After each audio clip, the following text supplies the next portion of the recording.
Hi, my name is Jessica Berstrom, and this is the method that I have developed to teach the growth mindset to my students. And I've been teaching other teachers for a while as well. Definitely, as always, feel free to use this in your own teaching. The more students that learn about it, the better, and the more teachers, honestly, as well. You know, it's one thing to read about it or watch TED Talks about it. That doesn't necessarily help you figure out how to put it into practice just to understand the theory. So that's really what I'm interested in.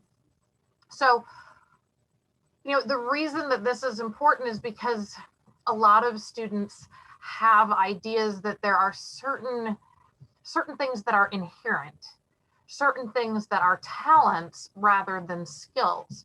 There's a couple of problems with that.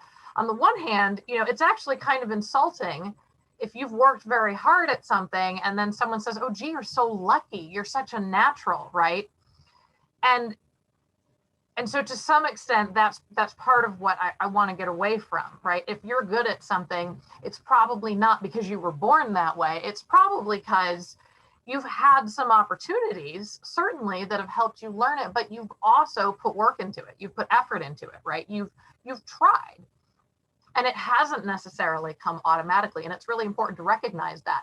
It's also important because if you have the attitude that something just comes naturally and is not something that can be improved or learned, then you're more likely to give up, to never take risks, because if you fail, that means you can't do that thing ever, right? And so you're afraid of discovering that you're completely incapable of doing it entirely.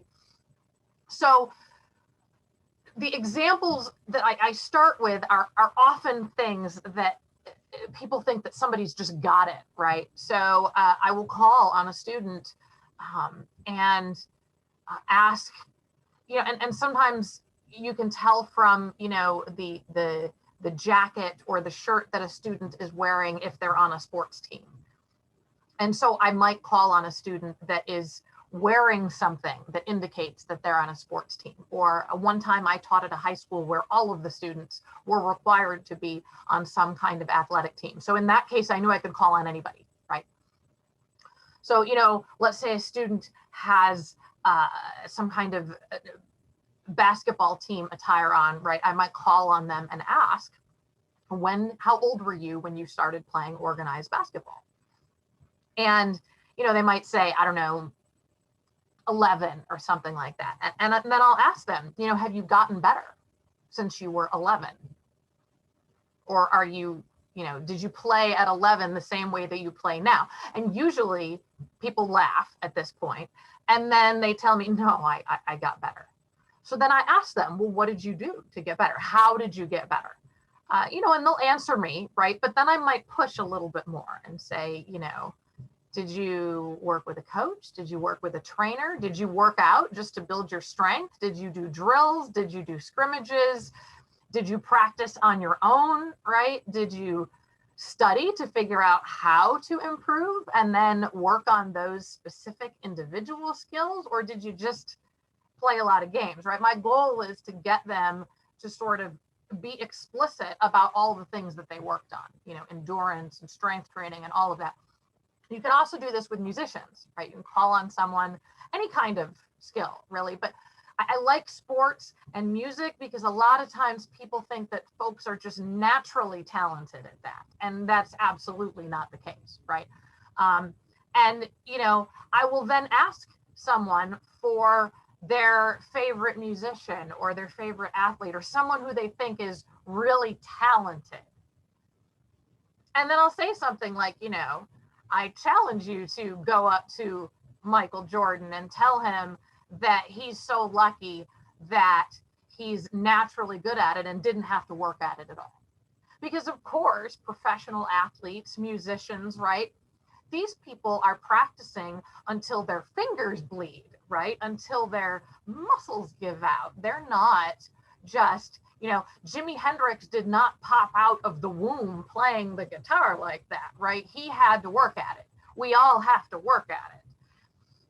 And so then I pivot to something that people very commonly say they're just not good at, right? Like math or taking tests or writing or something, or whatever it is that your particular focus is in this class that you're teaching.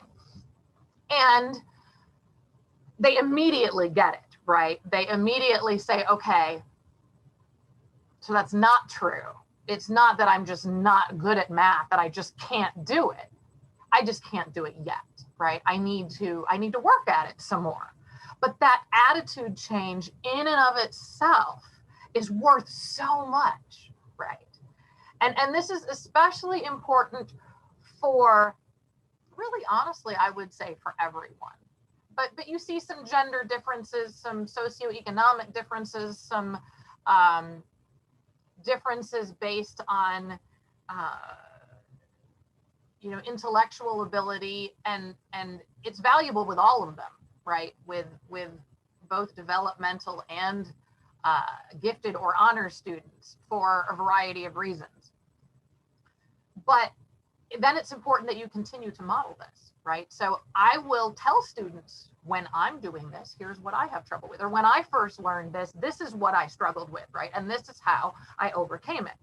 And, a lot of teachers think that they shouldn't do that they shouldn't ever admit that they had trouble with something, or that they didn't know something, or that they still have trouble with something. But that's actually helpful for students to realize that it's normal to struggle and have difficulties, right? And to hear that you too, right, you were able to overcome it enough to be able to be teaching this class now.